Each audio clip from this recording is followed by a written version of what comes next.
स्वस्ति पंथा मनोचरेम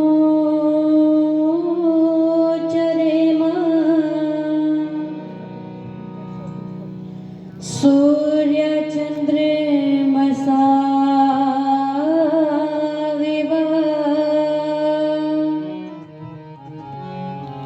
पुनर्दता घनता जानता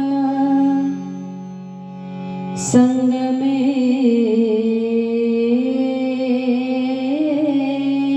मही धन धरा के बीच में सारा धरा रह जाएगा,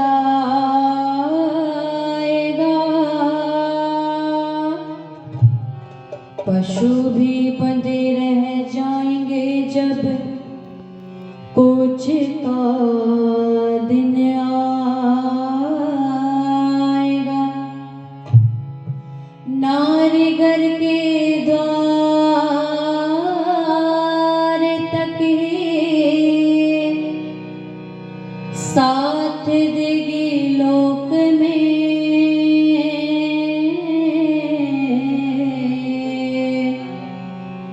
मित्र दल मरे खट से आगे मुँह नहीं दिखलाएगा।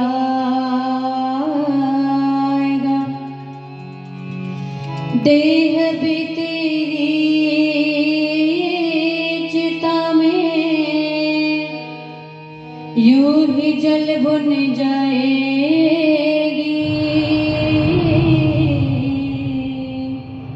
एक धर्म ही सच्चा सखा जो अंत को संग जाएगा,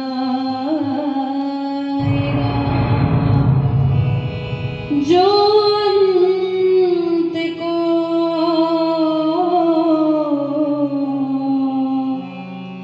अंत को संग जाएगा, अंत को संग जाएगा।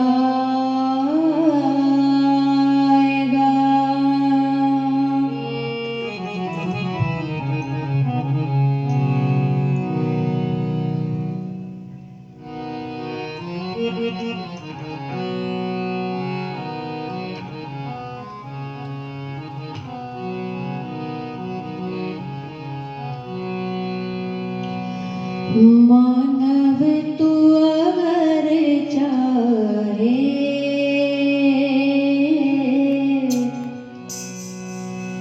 दुनिया को हरा देना,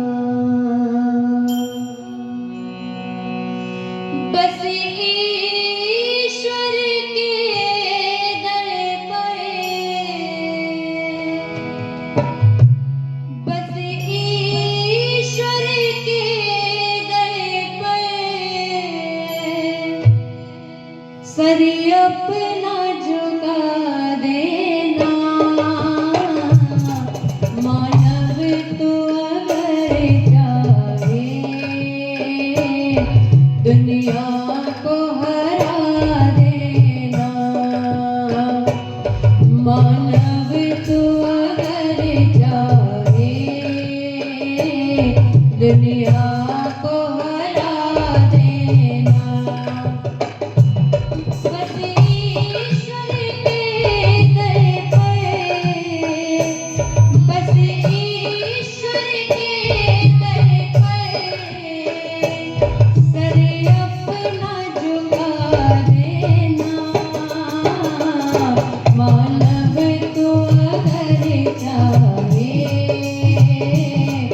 दुनिया को हरा देना। मानव तू अगर चाहे दुनिया को हरा देना। बस ईश्वर के दर पर, बस ईश्वर के दर पर सरे अपना झुका देना। मानव तू अगर चाहे दुनिया को हरा देना।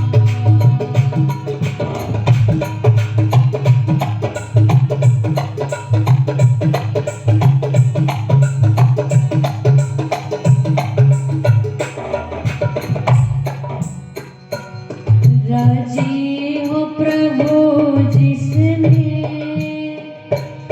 वो काम सही होगा। राजी हो प्रभु जिसमें वो काम सही होगा। भगवान जो चाहेगा दुनिया में वही होगा। उसे अपना बना करके, उसे अपना बना करके उलझन को मिटा देना।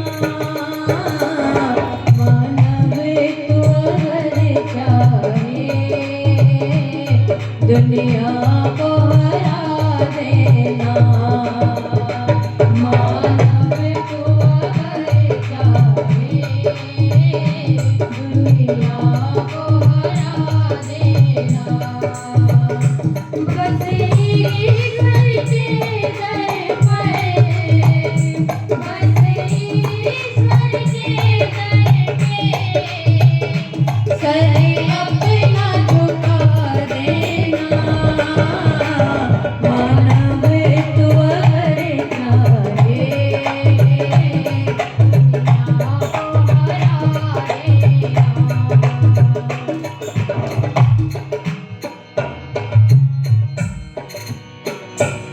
धरती और सागर के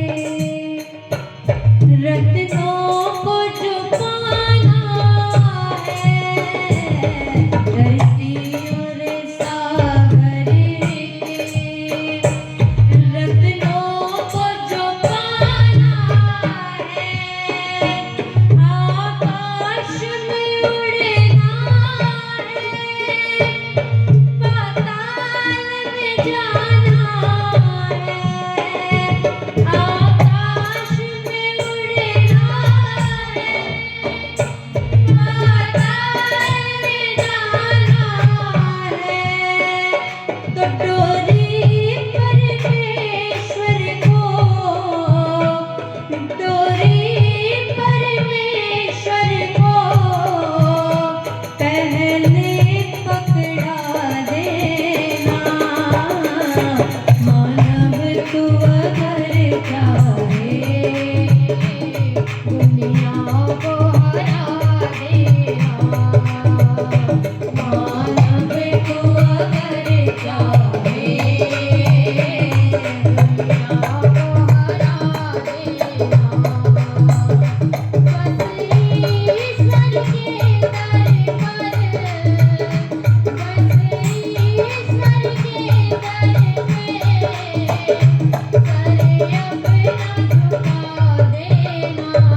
दुनिया को हरा देना, दुनिया को हरा देना, दुनिया को हरा देना, दुनिया को हरा देना, दुनिया को हरा देना, दुनिया को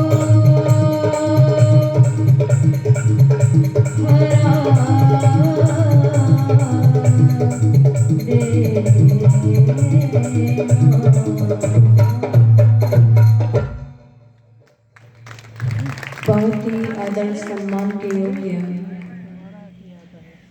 आर्य समाज बालसमंद के सभी पदाधिकारीगण, मंचस्थ विराजमान आदरणीय सूबेदार जी, दूर दराज के समाजों से पधारे हुए सभी पदाधिकारीगण, आर्य समाज हिसार मॉडल टाउन से पधारे आदरणीय पदाधिकारीगण, दूर दराज के समाजों से आए सभी आर्य महानुभावों, गुरुकुल की सभी ब्रह्मचारिणी बहनें, हमारे मध्य में आर्य जगत के प्रसिद्ध विद्वान उपदेशक आदरणीय डॉक्टर धीरज आर्य जी,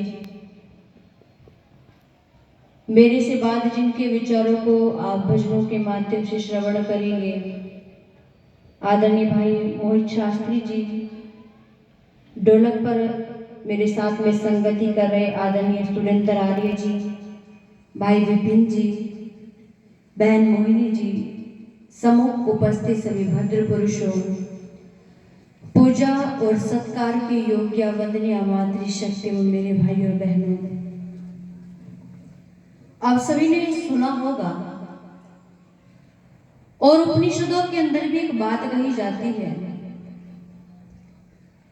कि चाहे आप कितना ही धन को कमा लो, कि चाहे आप कितना ही धन कमा लो, कितनी ही भाषाएं क्यों ना सीख लो, बोलते हुए थोड़ा इको कम कर दिया करिए और गाते हुए डाल दिया करिए, कि चाहे आप कितने ही ग्रंथ क्यों ना पढ़ लो, कितनी ही भाषाओं को क्यों ना सीख लो, ग्रेजुएट पोस्ट ग्रेजुएट ही क्यों ना हो जाओ, अपने जीवन में बड़ी से बड़ी डिग्रियां ही क्यों ना प्राप्त कर लो, लेकिन उपनिषद आपको एक उपदेश देता है और कहता है कि सुनो सुनो, इस संसार के लोगों, अगर तुम्हारा चरित्र उत्तम नहीं है तो सारी की सारी चीजें बेकार है, व्यर्थ है।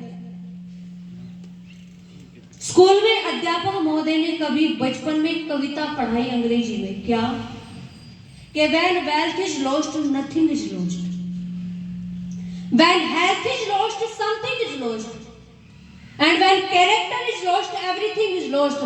क्या कहा कि यदि तुम्हारा धन चला गया, कि यदि तुम्हारा धन चला गया तो समझो कुछ भी नहीं गया। क्यों नहीं गया? बहुत साधारण सी चीज है ये धन, बहुत साधारण सी चीज है। यदि मेहनती व्यक्ति, यदि परिश्रमी व्यक्ति है, मेहनत करेगा, परिश्रम करेगा, दोबारा से धन को अर्जन कर लेगा, धनोपार्जन कर लेगा। फिर आगे क्या कहा? आगे कहा कि यदि तुम्हारा स्वास्थ्य चला गया तो भी समझो थोड़ा ही कुछ गया, लेकिन यदि तुम्हारा चरित्र चला गया तो समझो सब कुछ चला गया। लेकिन माननीय बंधुओं, माता बहनों, आप सभी बुजुर्ग यहाँ पर उपस्थित हैं, आप सभी से मैं एक बात कहना चाहूंगी कि आज के माहौल को देखते हुए, आज के परिवेश को देखते हुए इसी कविता को उल्टे ढंग से पढ़ाया जाने लगा। और क्या पढ़ाया जाने लगा कि when character is lost nothing is lost, when health is lost something is lost, and when wealth is lost everything is lost। क्या कहा गया कि यदि आज के समय में, आज के माहौल में, आज के वातावरण में यदि आपका चरित्र चला गया तो समझो कुछ भी नहीं गया। यदि आपका चरित्र चला गया तो समझो कुछ भी नहीं गया। बहुत तुच्छ सी चीज है ये चरित्र, जाने दो, कोई बड़ी बात नहीं है, इसको जाना है तो जाए। आगे फिर कही बात कि यदि इसके बाद आपका स्वास्थ्य चला गया तो समझो तब भी कुछ गया। लेकिन यदि आज के समय में आपका धन चला गया, यदि आपका वैभव चला गया, आपकी बड़ी बड़ी गाड़ियां चली गई, बंगले चले गए, तो इंसान सर पटक पटक करके रोने लगता है और कहता है कि मैं तो लुट गया, मैं बर्बाद हो गया। कहा क्यों? क्योंकि मेरी धन संपत्ति सारी की सारी चली गई। देखो कितना अंतर आया। जो चीज सबसे ऊपर थी वो सबसे नीचे आ गई, और जो सबसे नीचे थी वो सबसे ऊपर चली गई। एक समय वो था कि जब हम अपनी संतानों को शिक्षित किया करते थे, विद्यालयों में गुरुकुलों में पढ़ने के लिए भेजा करते थे, तो गुरुकुलों में उनका सर्वांगीण विकास हुआ करता था। उनको हर तरीके से महान बनाने की तैयारियां की जाती थी, उनको हर तरीके से अच्छा बनाने का प्रयास किया जाता था, चरित्र का निर्माण किया जाता था, शारीरिक निर्माण किया जाता था, हर प्रकार की तरक्की गुरुकुलों में हुआ करती थी। लेकिन आज चरित्र का ह्रास होता जा रहा है। अब आप सोचोगे कारण, मैं आप सभी के समक्ष कुछ बिंदु रखना चाहूंगी। आप सोचोगे कि हम अपने पुराने समय को देखते तो हमें याद आता है हमारा वो समय और रामायण। जब भी हम रामायण का जिक्र उठाते हैं, जब भी हम रामायण का स्मरण करते हैं, तो हमें पता चलता है कि रामायण काल में हमारा जो चरित्र था वो कितना उच्च था।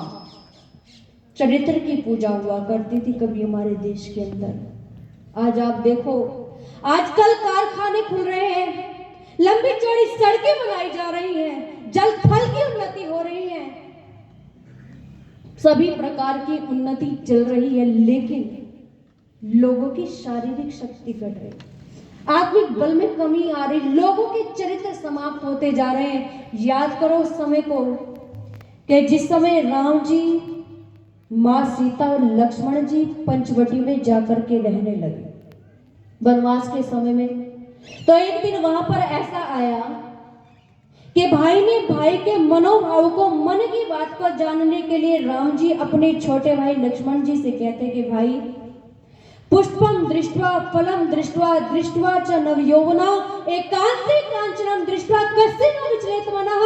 कहने लगे कि संसार में ऐसा कौन व्यक्ति है जिसका खिले हुए पुष्प को देखकर, बढ़िया फूल खिला हो, सुंदर सुगंधित फूल खिला हो, कौन व्यक्ति जिसका आकर्षण उसकी तरफ ना होता हो। तो क्या कहा राम जी ने कि ऐसा कौन व्यक्ति संसार में है जिसका सुंदर खिले पुष्प को देखकर, पके हुए फल को देखकर, एकांतवास करती नवयुवती को देखकर और मार्ग में पड़े सोने को देखकर उसको पाने का मन विचलित ना होता हो। कौन व्यक्ति संसार में ऐसा?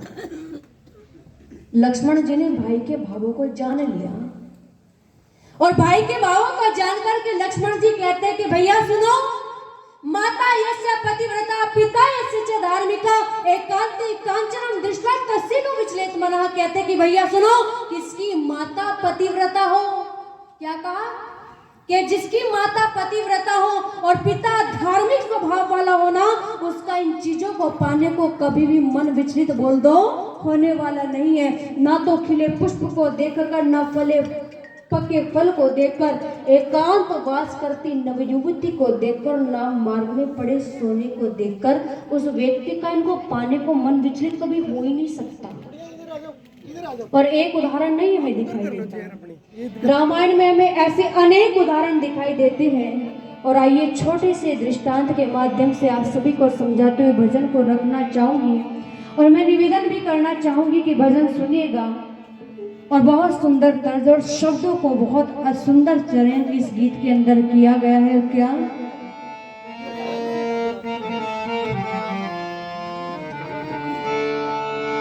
कि चरित्र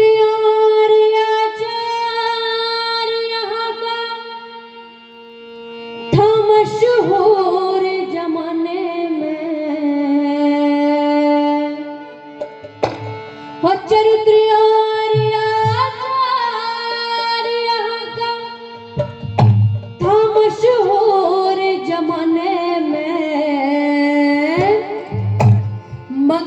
आज भारत कर गौरव लग रहे लोग मिटाने में, मगर आज भारत कर गौरव लग रहे लोग मिटाने में।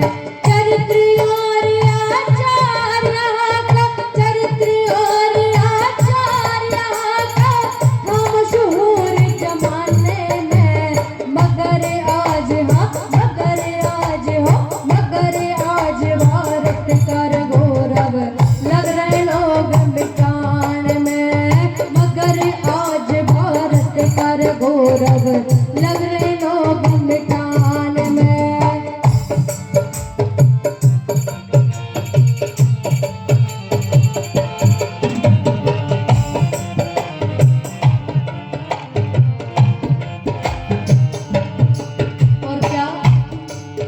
एक एक शब्द सुनना बहनों और माताओं।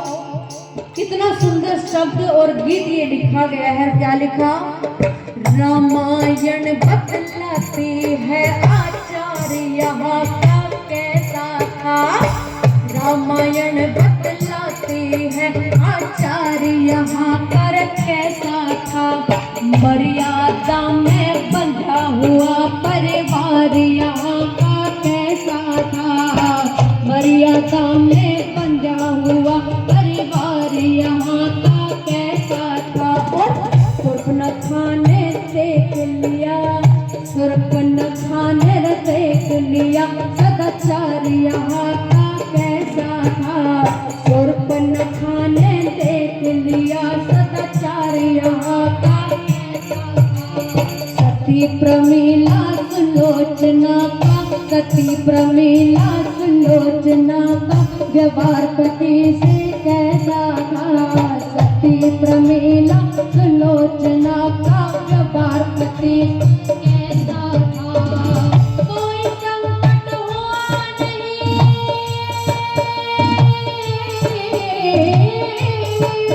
कोई संकट हुआ नहीं उस लाश पति के लाने में।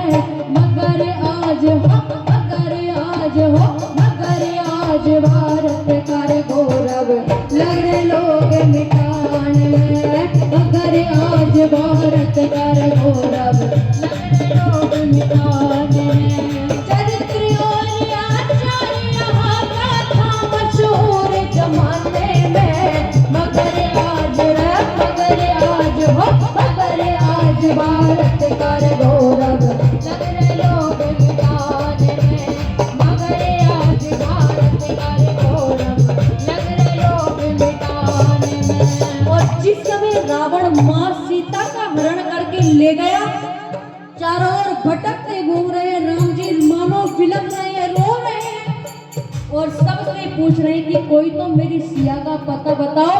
सुग्रीव जी को रास्ते में कुछ आभूषण पड़े मिले, उन्होंने आकर के राम जी को दिखा, पूछा शायद इससे कुछ पहचान हो सके तो देख लीजिए, पता चल जाए तो। और उन आभूषणों को राम जी ने लिया और लेकर के अपने छोटे भाई लक्ष्मण जी को दिखा करके क्या कहा कि सुनो भैया, क्या तुम अपनी भाभी के कान में पहनने वाले कुंडल की पहचान कर सकते हो?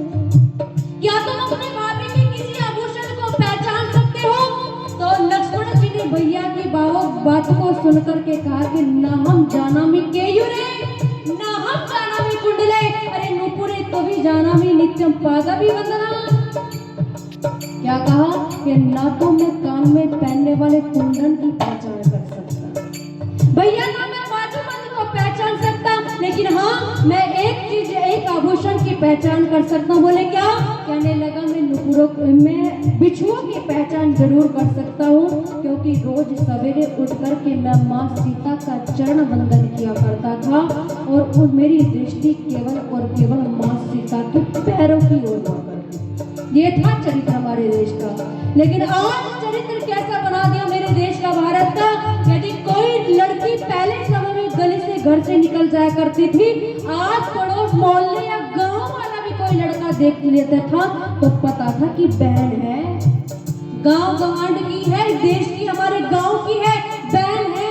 बड़ी हिफाजत के साथ में उसको घर तक भी छोड़ाते थे। लेकिन आज लड़की घर से निकलते हुए भी डरती है। आज लड़की अपने घर से निकलते हुए भी डरती है, क्योंकि आज के माहौल का आपको पता है कि आज मेरे भारत देश के अंदर 6 साल से लेकर के 50 साल तक की महिला सुरक्षित नहीं है। और तब मैं आपसे कहना चाहूंगी कि हम चरित्र की बात कर रहे हैं, और कैसा चरित्र था भारत का।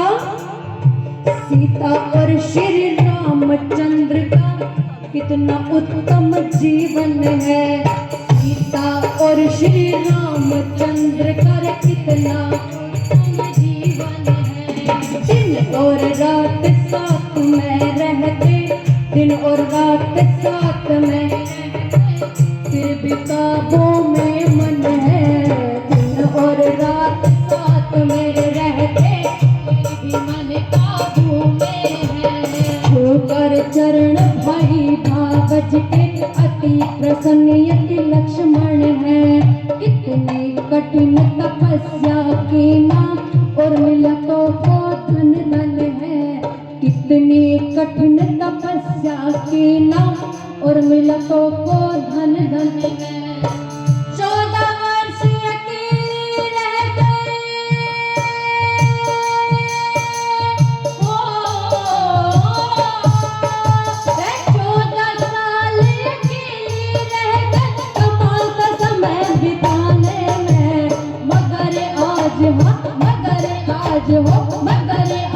भारत कर गौरव लग रहे लोग मिटाने में।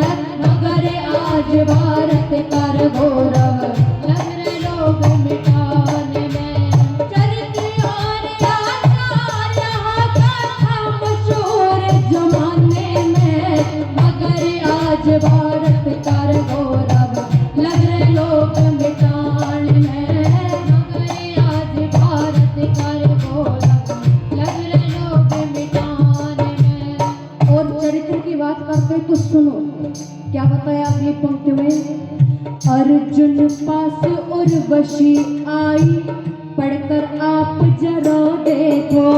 अर्जुन पास उर्वशी आई पढ़कर आप जरा देखो। जेल में क्या कहे दुर्गादास से बेगम गुलनार देखो। जेल में क्या कहे दुर्गादास से बेगम गुलनार देखो। चलते राह छेड़ते लड़के बिगड़े घर घर देखो। बहन कहन का मगर आज कर दिया नाश पढ़ कर देखो। बहन कहन का जी मगर आज कर दिया नाश पढ़। जो कुछ भी हो रहा है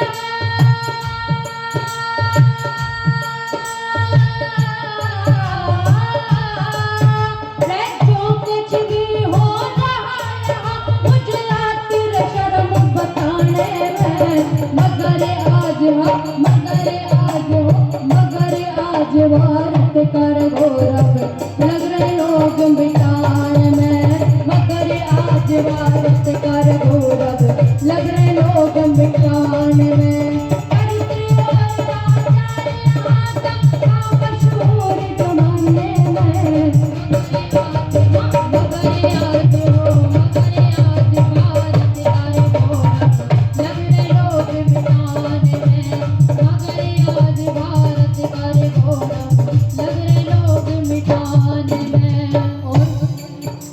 यदि वर्तमान समय में यदि किसी ऐसे व्यक्ति को, ऐसे महापुरुष को आपको देखना हो कि जिसके जीवन काल में अंत से अनादि तक, शुरुआत से अंत तक यदि किसी महापुरुष का जीवन देखना हो ना कि जिसके जीवन में विद्रोहियों ने भरसक प्रयास किए कि उसके जीवन पर, चरित्र पर कोई तो धब्बा लगा दे, लेकिन एक भी धब्बा विद्रोहियों ने नहीं लगा पाया। गंगा के किनारे स्वामी दयानंद जी महाराज समाधि में बैठे हुए थे। एक नारी आई मथुरा में और आकर के देखा नारियों के मन में प्राय भावना रहती है, लाल कपड़े वाला दिख गया तो संत सन्यासी जाकर के पैर छू लो और पाप धुल जाएंगे, आशीर्वाद भी मिल जाएगा और पाप भी धुल जाएंगे। ऐसे एक नारी आई, आकर के स्वामी जी के चरण छू लिए। स्वामी दयानंद जी महाराज उठे और बोले कि माँ तूने क्या कर दिया। उस भूल का प्रायश्चित करने के लिए स्वामी दयानंद जी महाराज 3 दिनों तक गंगा के ठंडे जल में खड़े रहे प्रायश्चित करने के लिए। ये था चरित्र। और चरित्र की बात करते हो तो सुनो क्या कहा कि एक रोज की घटना है जब ऋषि मथुरा में ठहरे थे। एक रोज की घटना है जब ऋषि मथुरा में ठहरे थे।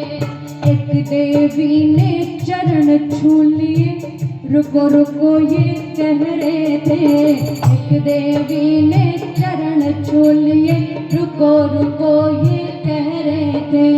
करके गौर अगर हम देखें ऋषि समंदर से गहरे थे। करके गौर अगर हम देखें ऋषि समंदर से गहरे थे।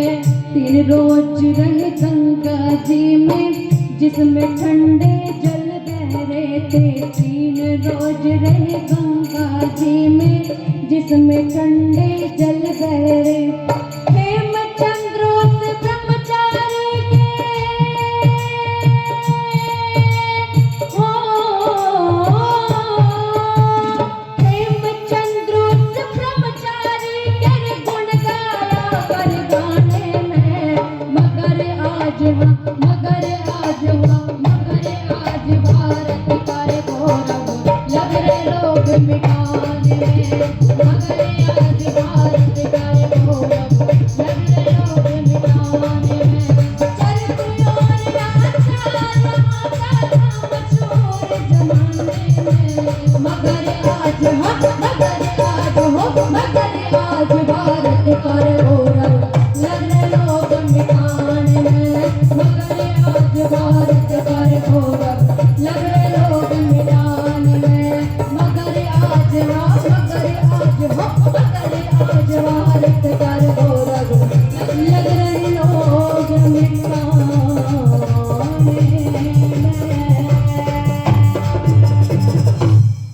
कि चरित्र और आचार यहाँ का था मशहूर जमाने में, मगर आज भारत का गौरव लग रहे लोग मिटाने।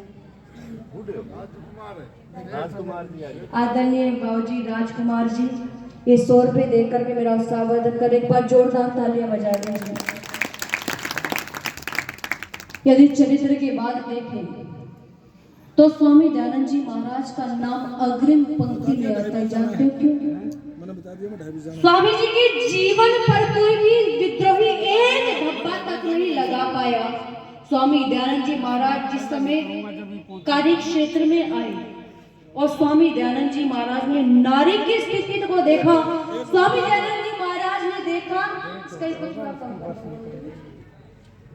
तब स्वामी दयानंद जी महाराज ने क्या देखा? स्वामी जी ने देखा कि नारियों को तो पैर की जूती समझा जाता है, पग पग पर नारी जाति को पद दलित कहकर के अपमानित किया जाता है। लोगों में सुधार करने का प्रयास किया और स्वामी दयानंद जी महाराज ने लोगों से कहा, ऐ दुनिया के लोगों, जिस नारी को तुम पैर की जूती बताते हो ना, अरे ये नारी पैर की जूती नहीं है, नारी तो पैर सर की शोभा है, सर की पगड़ी बताया महर्षि दयानंद ने।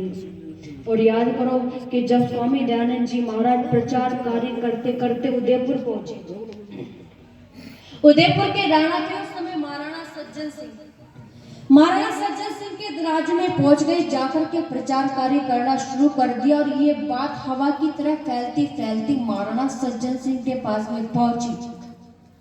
और सज्जन सिंह ने पूछा कि सन्यासी कौन है, स्वामी कौन है जिसने मेरे राज्य में आकर अपने नाम का डंका बजा दिया? इन स्वामी जी को बुलवाया जाए, हम इनसे मिलना चाहते। और स्वामी दयानंद जी महाराज तो इसी मौके की तलाश में थे कि कब राणा बुलाए और मैं जाकर के बातचीत करूं। पहुंच गए राणा के दरबार में। राणा ने बड़े अच्छे तरीके से आदर स्वागत स्वीकार किया, सत्कार किया, बैठ गए। दोनों में बैठ करके बातचीत होने लगी। स्वामी दयानंद जी महाराज ने बातचीत करते करते सोचा कि तवागर में क्यों ना चोट मार दी जाए।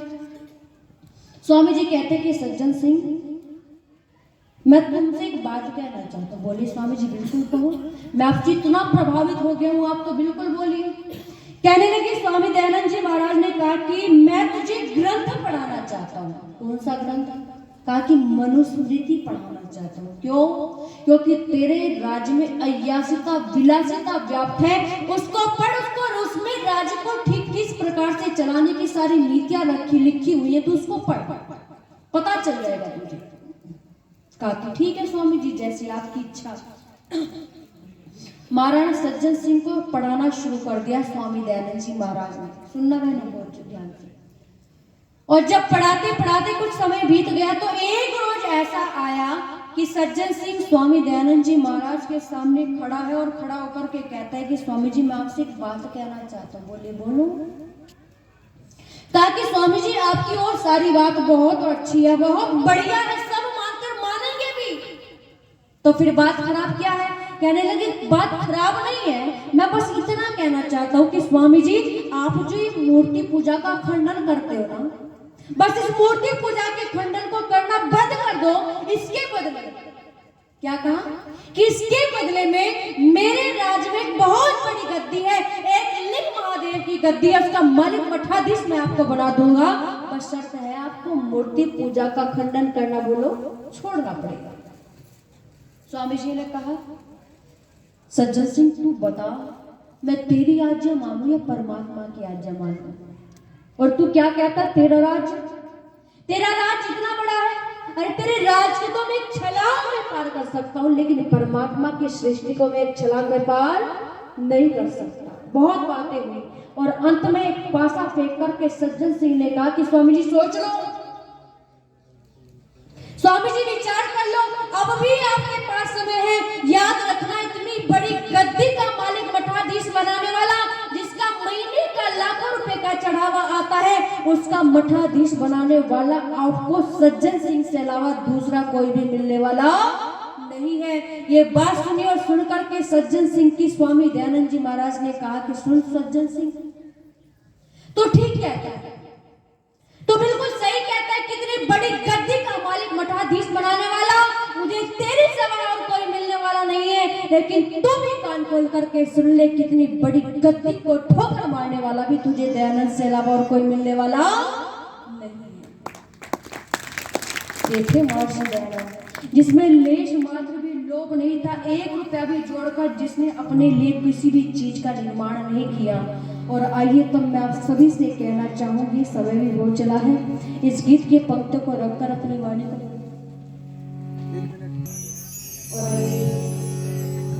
इस गीत की पंक्तियों को रखकर अपनी वाणी को विराम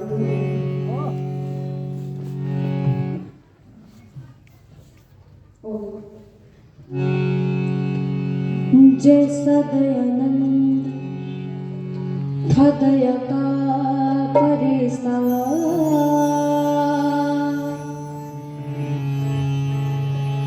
जैसा दयानंद था दया का फरिश्ता, कोई दया क्यों पर ना आया। जैसा दयानंद था दया का फरिश्ता, जैसा दयानंद था दया का फरिश्ता, कोई दया क्यों पर ना आया। आपने देखा हो तो बता दो, आपने देखा हो तो बता दो, उसके कदमों का झूम साया। जैसा दयानंद दया का फरिश्ता, जैसा दयानंद दया का फरिश्ता, कोई धरती के ऊपर न आया। आपने देखा हो तो बता दो, आपने देखा हो तो बता दो, उसके कदमों का झूम साया। जैसा दयानंद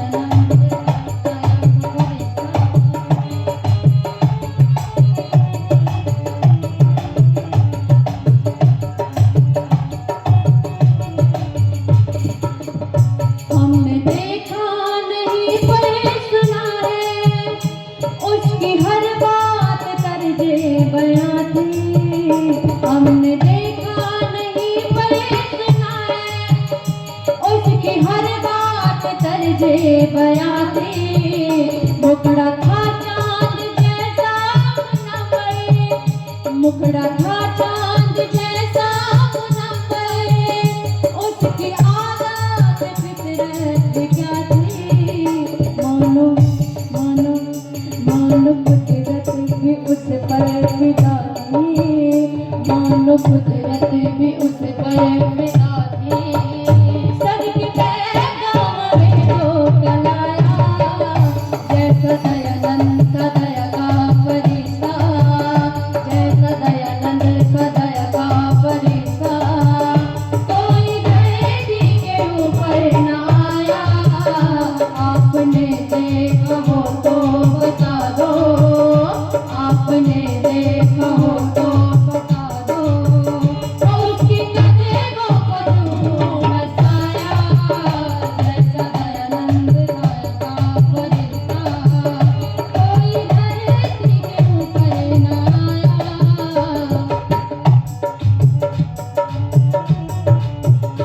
बेवआसो बहाती थी लाखों, बेवआसो बहाती थी लाखों, उसको जीने की उसने सलाह दी।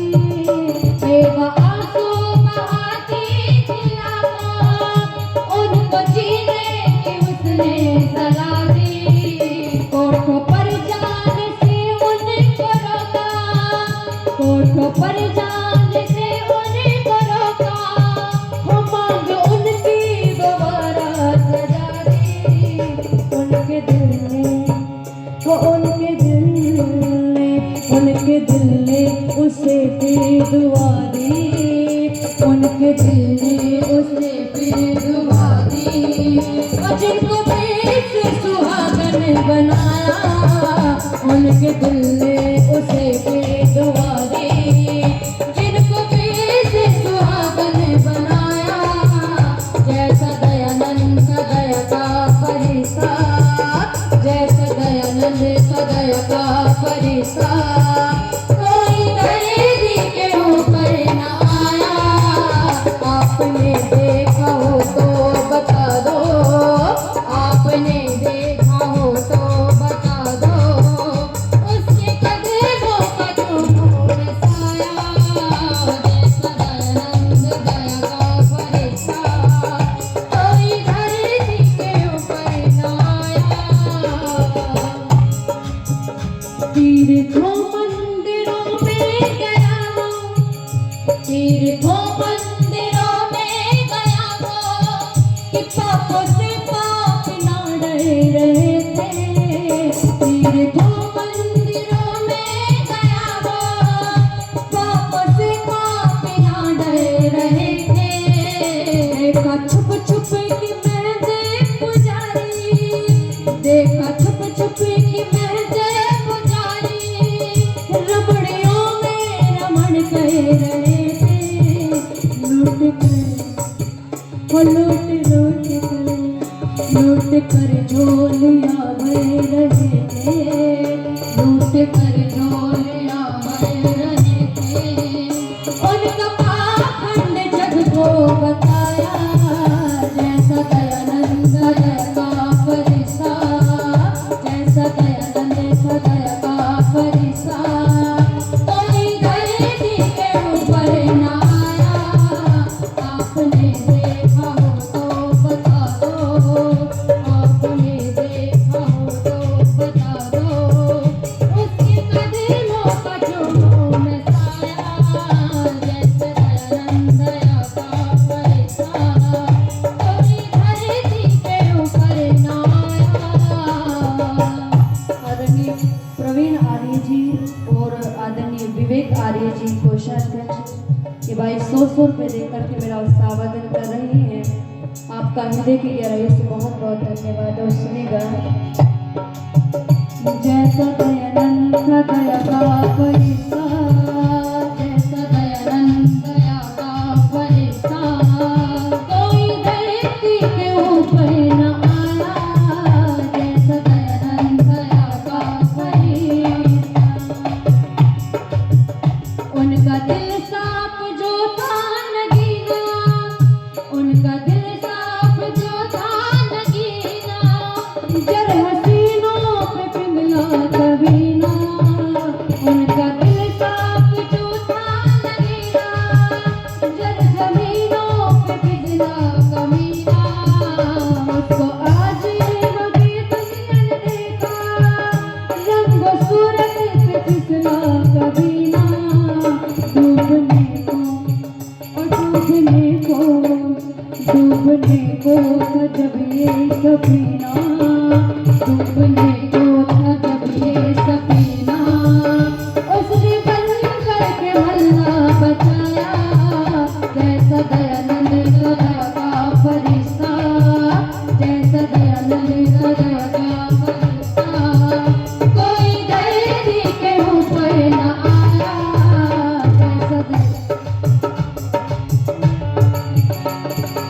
और सभी से निवेदन करूंगी, पूछना भी चाहूंगी, भजन तो अच्छा लग रहा होगा ना? लग रहा है ना? तो अपने हाथों को खोलो और तालियों के साथ में मेरे साथ में बोल दो, जैसा दयानंद का दया का फरिश्ता, जैसा दयानंद दया का फरिश्ता, कोई धरती पे ऊपर न आया, जैसा दयानंद दया का फरिश्ता, जैसा दयानंद दया का फरिश्ता, कोई धरती के ऊपर न आया। आपने देखा हो तो बता दो, आपने देखा हो तो बता दो, उसके कदमों पर झूमो मचाया, जैसा दयानंद दया का फरिश्ता। शंकर सुकरात मीरा को इकरार, शंकर सुकरात मीरा को इकरार, सबकी तालियां एक साथ। शंकर सुकरात मीरा को इकरार, जहर पीने को जगने दिया था। शंकर सुकरात मीरा को इकरार, जहर पीने को जगने दिया था, मगर महर्षि ने तो कई बार जहर अपनों के हाथों पिया था। मौत ने उसको सजदा किया, मौत ने उसको सजदा किया, जाने से पहले खुद को सजाया, मौत ने उसको सजदा किया था, मौत ने उसको सजदा किया था, जाने से पहले खुद को सजाया, जैसा दयानंद दया का फरिश्ता, जैसा दयानंद दया का फरिश्ता, कोई धरती के ऊपर न आया। आपने देखा हो तो आपने देखा, आपने देखा, आपने देखा, आपने देखा हो तो बता दो, उसके कदमों का झूमो मैं साया, जैसा दयानंद दया का फरिश्ता, कोई धरती के ऊपर न आया, जैसा दयानंद दया का फरिश्ता। और अंतिम बहुत सुंदर पंक्ति लिखी, जिसने देखा हो हमको बता दो, जिसने देखा हो हमको बता दो, हाँ सूरत से कैसा दयानंद, जिसने देखा हो हमको बता दो, हाँ सूरत से कैसा दयानंद, कोई अब तक तो कर मठ मिलाना, कोई अब तक तो कर मठ मिलाना, जो ये कह देगा ऐसा दयानंद, कोई अब तक तो कर मठ मिलाना, जो ये कह देगा ऐसा दयानंद, अपने जैसा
आदरणीय बाबूजी इंद्रजीत आर्य जी ये दोस्त